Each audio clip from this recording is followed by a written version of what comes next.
ओम गण गणपतये नमः। ओम नमः शिवाय। शिवजी सदा सहाय। ओम नमः शिवाय। गुरुजी सदा सहाय। सती की तपस्या से संतुष्ट देवताओं का कैलाश में जाकर भगवान शिव का स्तवन करना। ब्रह्मा जी कहते हैं, नारद, एक दिन मैंने तुम्हारे साथ जाकर पिता के पास खड़ी हुई सती को देखा। वह तीनों लोकों की सारभूता सुंदरी थी। उसके पिता ने मुझे नमस्कार करके तुम्हारा भी सत्कार किया। यह देख लोक लीला का अनुसरण करने वाली सती ने भक्ति और प्रसन्नता के साथ मुझको और तुमको भी प्रणाम किया। नारद, तदनंतर सती की ओर देखते हुए हम और तुम दक्ष के दिए हुए शुभ आसन पर बैठ गए।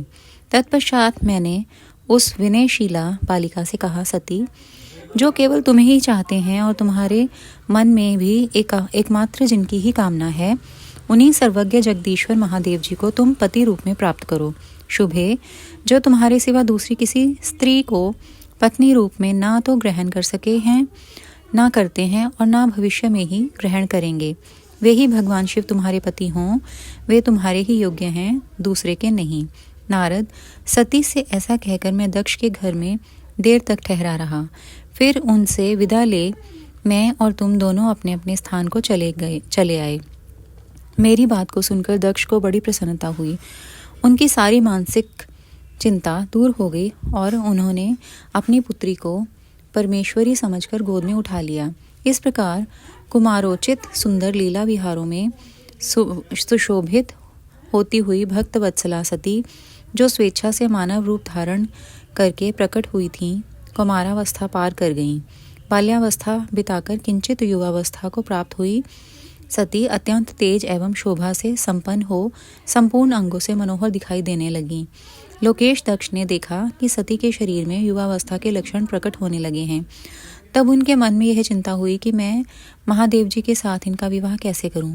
सती स्वयं भी महादेव जी को पाने की प्रतिदिन अभिलाषा रखती थीं। अतः पिता के मनोभाव को समझकर वे माता के निकट गईं।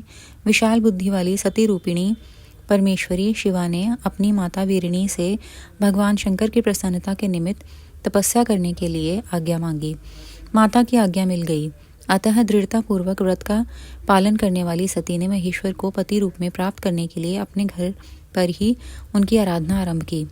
आश्विन मास में नंदा, प्रतिपदा, षष्ठी और एकादशी तिथियों में उन्होंने भक्तिपूर्वक गुड़, भात और नमक चढ़ाकर भगवान शिव का पूजन किया और उन्हें नमस्कार करके उसी नियम के साथ उस मास को व्यतीत किया।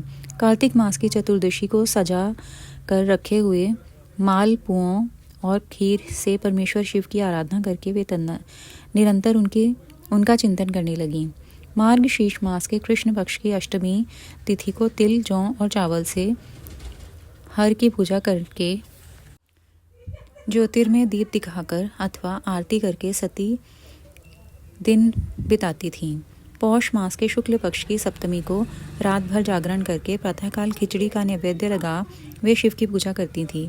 माघ की पूर्णिमा को रात में जागरण करके सवेरे नदी में नहाती और गीले वस्त्र से ही तट पर बैठकर भगवान शंकर की पूजा करती थीं। फाल्गुन मास के कृष्ण पक्ष की चतुर्दशी तिथि को रात में जागरण करके उस रात्रि के चारों पहरों में शिवजी की विशेष पूजा करती और नटों द्वारा नाटक भी कराती थीं। चैत्र मास के शुक्ल पक्ष की चतुर्दशी को वे दिन रात शिव का स्मरण करती हुई समय बिताती और ढाक के फूलों तथा दवनों से भगवान शिव की पूजा करती थीं। वैशाख शुक्ला तृतीया को सती तिल का आहार करके रहती और नए जौ के भात से रुद्रदेव की पूजा करके उस महीने को बिताती थी। ज्येष्ठ की पूर्णिमा को रात में सुंदर वस्त्रों तथा भटकटैया के फूलों से शंकर जी की पूजा करके वे निराहार रहकर ही वह मास व्यतीत करती थीं।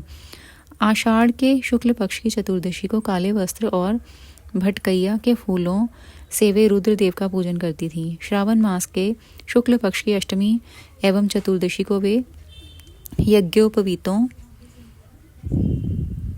वस्त्रों तथा कुश की पवित्री से शिव की पूजा करती थीं।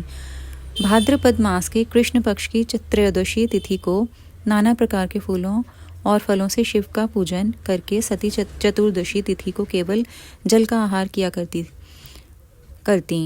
भांति भांति के फलों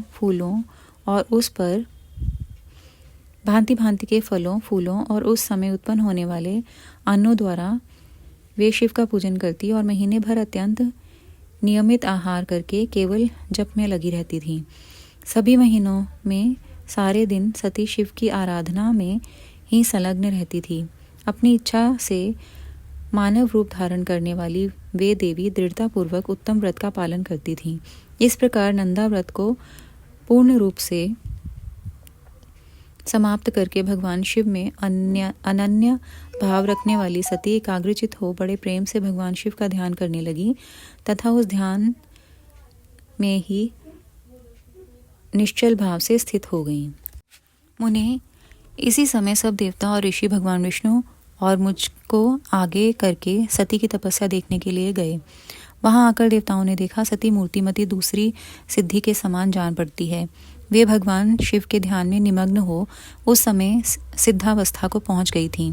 समस्त देवताओं ने बड़ी प्रसन्नता के साथ वहां दोनों हाथ जोड़कर सती को नमस्कार किया। मुनियों ने भी मस्तक झुकाए तथा श्री हरि आदि के मन में प्रीति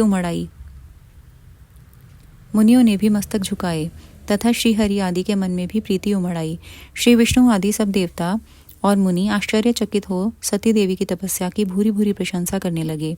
फिर देवी को प्रणाम करके वे देवता और मुनि तुरंत ही गिरिश्रेष्ठ कैलाश को गए, जो भगवान शिव को बहुत ही प्रिय है। सावित्री के साथ मैं और लक्ष्मी के साथ भगवान वासुदेव भी प्रसन्नतापूर्वक महादेव जी के निकट गए। वहां जाकर भगवान शिव को देखते ही बड़े वेग से प्रणाम करके सब देवताओं ने हाथ जोड़ विनीत भाव से नाना प्रकार के स्तोत्रों द्वारा उनकी स्तुति करके अंत में कहा, प्रभो, आपकी सत्व, रज और तम नामक जो 3 शक्तियां हैं, उनके राग आदि वेग असह्य हैं। वेद त्रयी अथवा लोक त्रयी आपका स्वरूप हैं। आप शरणागतों के पालक हैं तथा आपकी शक्ति बहुत बड़ी है, उसकी कहीं कोई सीमा नहीं है। आपको नमस्कार है। दुर्गापते, जिनकी इंद्रियां दुष्ट हैं, वश में नहीं हो पाती, उनके लिए आपकी प्राप्ति का कोई मार्ग सुलभ नहीं है। आप सदा भक्तों के उद्धार में तत्पर रहते हैं। आपका तेज छिपा हुआ है। आपको नमस्कार है। आपकी माया शक्ति रूपा जो अहम बुद्धि है, उससे आत्मा का स्वरूप ढक गया है। अतएव यह मूढ़ बुद्धि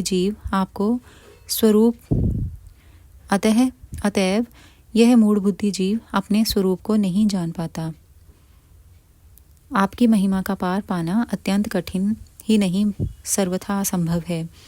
हम आप महाप्रभु को मस्तक झुकाते हैं। ब्रह्मा जी ने कहा, नारद, इस प्रकार महादेव जी की स्तुति करके श्री विष्णु आदि सब देवता उत्तम भक्ति से मस्तक झुकाए प्रभु शिव जी के आगे चुपचाप खड़े हो गए। शुक्राना गुरु जी महाजन, अंतम शुक्राना, भूल चुक माफ।